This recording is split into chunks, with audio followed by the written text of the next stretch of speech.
Hey everyone, hopefully your New Year's and holidays went well. Today, I really want to talk about how my year went financially and also go over my 2022 financial goals and also my 2023 financial goals. I'm not going to go over the whole spiel about the importance of financial goals. If you want to check that out, go to my 2022 financial goals video and just get a good idea about why we have financial goals and the purpose of them, right? The biggest reason is that when you set goals, you can measure them and have a good idea about where you are. 2022, it's been a rough year, financially speaking. It's been a rough year for other reasons as well. But strictly financially speaking, the two big headlines were tech layoffs and also high inflation. Both of those impacted me greatly just because I work in tech. And if you happen to not have completed your financial goals for 2022, not a big deal. That's fine, right? The whole purpose is that you can measure where you are and then figure out, hey, how can I adjust accordingly? Right? If you can point to a reason for why you didn't hit the financial goal, I think that's fine. And as long as you recognize, hey, maybe I was too ambitious or maybe I wasn't ambitious enough if you were to hit all your financial goals.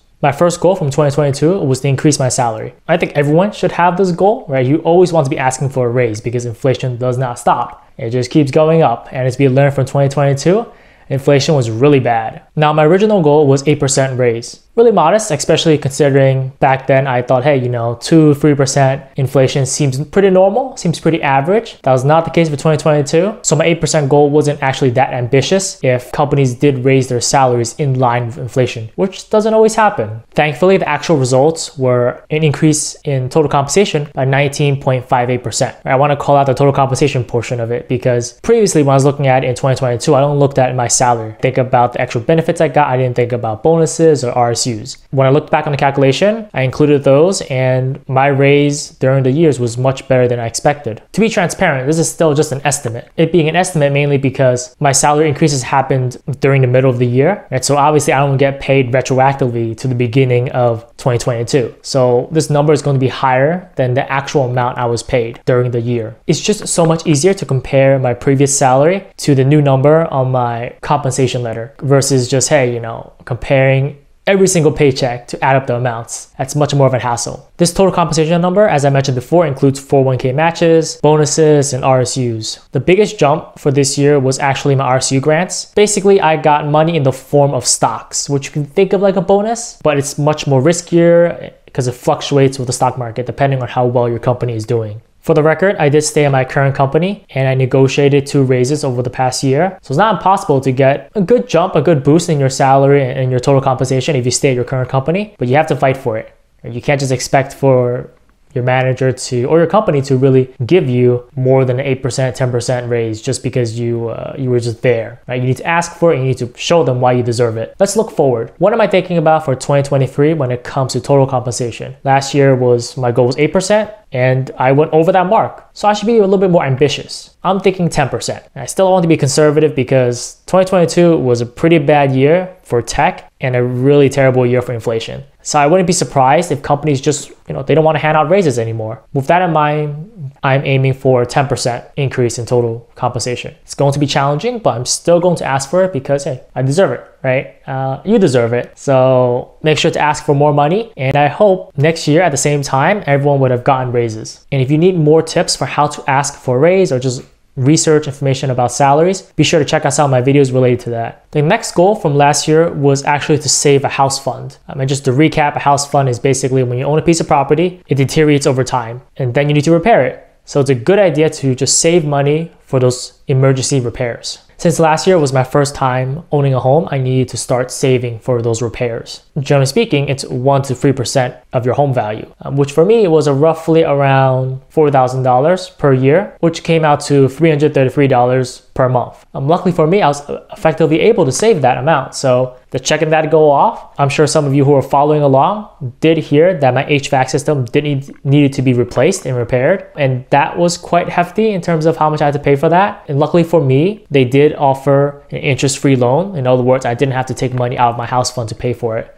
There was no down payment. I'm just working off an interest-free loan right now over a 6-year period. And for those of you who are curious, hey, why didn't you just pay it all off in one go? Why would you take out a loan for it? Well, you can check out my video here and to learn more about it. And hopefully you have a better idea about why I intended to go that path. Sure, it's debt, but it was a financially educated decision in terms of taking on that debt and in terms of growing my net worth. The results were that I saved 1.01% of my house value for my home fund. Now that's just enough to sort of repair anything that might need to be broken. I'll still consistently save because inflation, home repairs will get more expensive over time. So I'm gonna still continue saving every month, and I'll save another 1% of my home value for the next year. Hopefully nothing happens, but if it does, that's fine. Prepared for it, I know what's gonna happen, and we should be okay. Given the success of this goal, I don't think I'm gonna have it for 2023. I already know what I'm going to do. It's already automated. I'm not thinking about it, and off it goes. It's gonna save another 1% every year, and at a certain point, I'll stop saving when I feel confident about that house fund. The next one is much more interesting, just because everyone's formula and way of calculating it is different. The next one is related to my savings rate. Remember, the way that I calculate my savings rate is gross income minus expenses over gross income. In other words, I'll never reach 100% because I'm always paying taxes,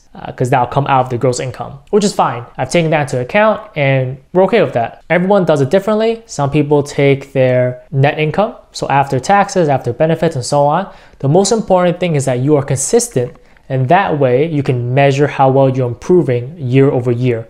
Are you increasing your savings rate, or is it going down for whatever reason? In 2021, my savings rate was 21% on average each month. For 2022, my goal was to reach a savings rate of 40%. Very ambitious, didn't think we would hit it. Surprisingly, we did. Our actual savings rate for 2022 was 46.25%. Now that's a pretty great savings rate. And some of you might be wondering, how'd you do that? And when you increase your salary, which is your gross income, but we kept our expenses pretty consistent, that means that, hey, our gross income would have been much higher and we spent the same amount of money, so we saved more money over that same period of time, which is a very long way of saying that we avoided lifestyle inflation. Right? Just because you make more money doesn't mean you need to spend all the money. Make sure that you save some so that you can actually work toward your financial goals. 40% is great. Now, what are we thinking about for 2023? I'm thinking more 50%. I know that's pretty big reach, but I hope with the increases in salary and compensation, we will hit 50%. We're not quite there yet. 50% is still pretty far away, but a good goal for us to go for 2023. Maybe not as ambitious, but hey, 2023 could be a rough year. Hard to say. My last goal for 2022 was actually to grow this YouTube channel. At the very same time when I made this goal in the previous year,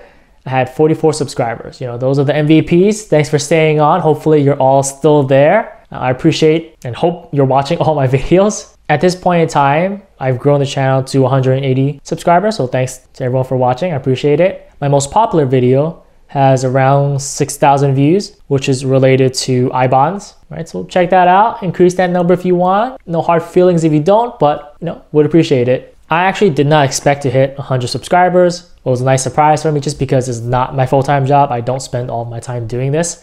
Sort of a nice hobby that I can use to help folks and see if I can guide them along the way, or maybe some people can teach me a thing or two. So I'm gonna go ahead and set the most unrealistic goal on these list of goals for 2023. I will aim for 1,000 subscribers. Probably won't hit it. That's cool if I don't, but if I do, would be pretty awesome too. The 1,000 number is important just because that's when you can monetize the channel. Not saying that I would, but having the option and ability to do so will be pretty nice. If the goal is too easy, where's the fun in that? So let's look forward to 2023 and see how all of these goals pan out. And just to recap everything, for 2023, I'm aiming for a 10% increase in compensation. We're looking for 50% savings rate. And finally, would be great, would be awesome if we can hit 1,000 subscribers for 2023. If you're curious, if you want to chat about your 2023 goals, leave a comment or send me an email. Happy to chat about it. And remember to like, subscribe, and share this video. And I will see you in other videos for 2023. Good luck out there.